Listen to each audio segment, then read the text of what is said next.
नमस्कार, nation news देख रहे हैं आप। मैं हूं आपके साथ कुमार हर्ष।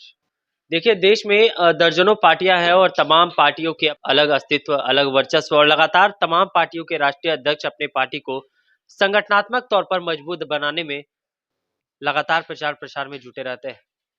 आने वाला समय जो है लोकसभा का है, उसके बाद विधानसभा चुनाव होना है। यानी कि 2024 और 2025 जो है वो काफी महत्वपूर्ण समय होने वाला है तमाम पार्टियों के लिए, चूंकि लगभग जितनी भी बड़ी पार्टियां हैं, तमाम पार्टियां अपने कैंडिडेट को खड़ा करेंगी और वो तमाम कैंडिडेट अपना भविष्य आजमाएंगे।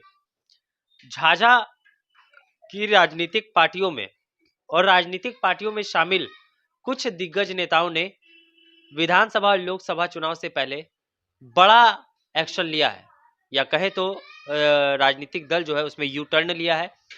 बात जाने माने पूर्व बैंक प्रबंधक सह वर्तमान में सामाजिक कार्यकर्ता शैलेश कुमार की हो रही है। बता दें कि जदयू में कई अलग अलग पदों पे जिलाध्यक्ष के पद पे भी रहे हैं और अभी वर्तमान में उन्होंने भारतीय जनता पार्टी को ज्वाइन किया है, भारतीय जनता पार्टी की सदस्यता ली और ठीक सदस्यता ग्रहण करने के बाद उन्हें वाणिज्य क्षेत्र का जिला संयोजक बनाया गया है। भारतीय जनता पार्टी में एक कद्दावर नेता के रूप में अब जाने जाएंगे शैलेश कुमार। कई तरह से सुर्खियों में भी रहे हैं। आपको पता है कि विगत कई दिनों से उनके भाजपा में आने के बाद लगातार कई तरह की खबरें भी चली है। हमारे साथ वर्तमान में शैलेश कुमार मौजूद है, उनसे बातचीत करते हैं और जानने का प्रयास करते हैं कि आखिर ऐसा क्या हुआ जो उन्होंने भारतीय जनता पार्टी का दामन जो है वो थामा है। कहीं ये लोकसभा से पहले उनका एक बड़ा एक्शन तो नहीं है, या फिर कहीं उनके मन में क्या कुछ विचार आया भारतीय जनता पार्टी के प्रति। सबसे पहले उनसे जानते हैं। सर, सबसे पहले तो भाजपा में शामिल होने के लिए आपने जो ये कहीं ना कहीं ये जो एक्शन लिया है उसके लिए आपको बधाई। धन्यवाद। कारण जानना चाहेंगे सर, ये क्या मतलब यूं करवट लेने का मतलब क्या उद्देश्य रहा है? देखिए हर्ष जी, हम एक सिद्धांत पर चलते हैं और थोड़ा मेरा दायरा एक धार्मिक दृष्टिकोण से भी ऐसा किदवंती है, वैज्ञानिक दृष्टिकोण से भी है कि आदमी कुछ करता नहीं है, हो जाता है। हम अपने संबोधन में पूर्व में भी कई बार कहा है कि होई है वही जो राम रचि राखा। परिस्थिति जो भी बना हो, लेकिन कहीं न कहीं कोई शक्ति का प्रभाव है कि हमने पार्टी में बदलाव किया है। हम जब दूसरे पार्टी में भी थे तो पूरे विश्व स्तर की जो उथल पुथल राजनीति में हो रहा था तो उसको हम बहुत क्लोजली मॉनिटर करते थे। प्लस जो भारत वर्ष सोने की चिड़िया कही जाती थी, विश्व गुरु का नाम से जाना जाता था, तो हमको लगा कि उसका जो एक धरोहर के रूप में जो भी है उसका लोप होते जा रहा है और सारे लोग एक क्षेत्रीय स्तर पर सब लोगों की सोच थी। लेकिन जो एक जिस पार्टी में हमने ज्वाइन किया है उसके जो मुखिया हैं माननीय श्री नरेंद्र मोदी जी, उनका जो दूरदर्शिता हमने देखा तो मुझे गीता का वो लाइन याद आ गया कि जब जब धर्म पर हानि होगा कोई ऐसा शक्ति है जो प्रकट होगा और उसका बचाव करेगा। जैसे उसी आलोक में आज माननीय नरेंद्र मोदी जी आए हैं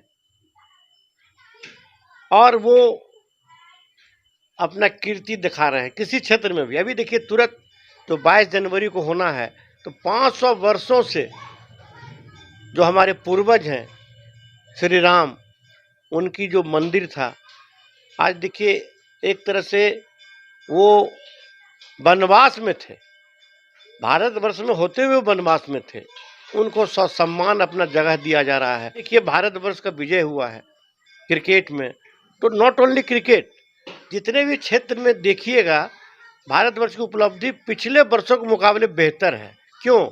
इसमें कोई पक्षपात नहीं हो रहा है। जिनके अंदर जो हुनर है उसको मौका दिया जा रहा है। और अभी जो प्रधानमंत्री विश्वकर्मा योजना जिसका कि कल लॉन्च हुआ, परसों तरसों हम लोग कार्यशाला किए थे, उसमें भी जो फैसला लिया है कि इसमें न जात न पात, अब दर्जी है तो किसी जाति का दर्जी हो सकता है, वो उच्च श्रेणी का भी जात हो, वो हरिजन भी हो, आदिवासी भी हो, मुस्लिम भी हो, वैश्य भी हो, वो दर्जी का काम करता है, वो राजमिस्त्री का काम करता है, तो वो ये जो प्रधानमंत्री विश्वकर्मा योजना का हकदार है। प्रधानमंत्री तो मान ले केंद्र में कोई योजना बनाएंगे, लेकिन धरातल पर तो हमारे ही लोग उसको लाएंगे, तो उसको लाना है। और हर भारतीय के दायित्व बनता है कि जो भारतवर्ष के मान सम्मान प्रगति के लिए जो लगा हुआ है, चाहे वो पार्टी हो चाहे वो व्यक्ति हो, उसका साथ देना चाहिए। ये एक धर्म भी है और इस आलोक में हमने ये फैसला लिया है। 2025 में सर विधानसभा चुनाव भी काफी नजदीक है, तो विधानसभा चुनाव को लेकर इन सब चीजों को लेकर भी आपके मन में कुछ है कि अब मान लीजिए भारतीय जनता पार्टी से अगर कोई कैंडिडेट आएंगे तो उसको मतलब किस रूप में आप देखते हैं? देखिए, हम नौकरी के पहले भी हम सामाजिक काम करते थे, हम वार्ड पार्षद भी थे, और जब हम पढ़ते थे तो हम राष्ट्रीय स्वयंसेवक संघ ज्वाइन किए थे। तो ये जो पार्टी है इसका एक उसूल है, कौन किसको टिकट मिलना ये पहले तय नहीं रहता है। जो अभी एमएलए या एमपी हैं वो भी नहीं कर सकते कि दोबारा हमको टिकट मिलेगा, इसलिए ये तो बिल्कुल गलत बात है। हाँ, जिनको पार्टी टिकट देगी हम लोग उनका साथ देंगे, और पार्टी जब टिकट देगी तो बिल्कुल उसका मूल्यांकन करके टिकट देगी। मतलब पार्टी का जो भी मतलब ये निश्चित निश्चित निश्चित निश्चित हम ऊपर देख रहे हैं, हम जो देख रहे हैं, हम हमारे जो नेता हैं नरेंद्र मोदी जी को देख रहे हैं, तो उनका जो निर्देश होगा हम लोग उसको पालन करेंगे, चाहे वो जो भी रहे, जिनको भी टिकट दें। और टिकट देने के पहले जो माहौल बनना है वो बनाना बहुत जरूरी है।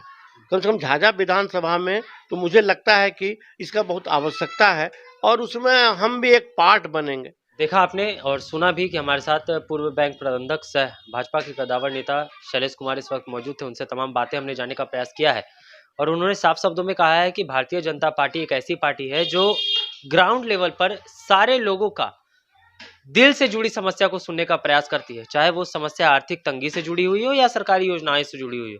तो तमाम चीजों को लेकर शैलेश कुमार ने अपनी तमाम बातों को प्रकट किया है। हाँ, लोकसभा चुनाव और विधानसभा चुनाव को लेकर भी हमने इनसे सवाल किया, तो उन्होंने कहा कि पार्टी का जो भी दिशा निर्देश होगा उसको हम लोग पालन करेंगे, और पार्टी जिनको टिकट देगी उसी दरमियान हम लोग ये तय करेंगे कि उस व्यक्ति विशेष को किस तरह से अपने पार्टी को मजबूत कराने में सबों के समक्ष प्रस्तुत करना है। Bureau report, nation news, Jamui.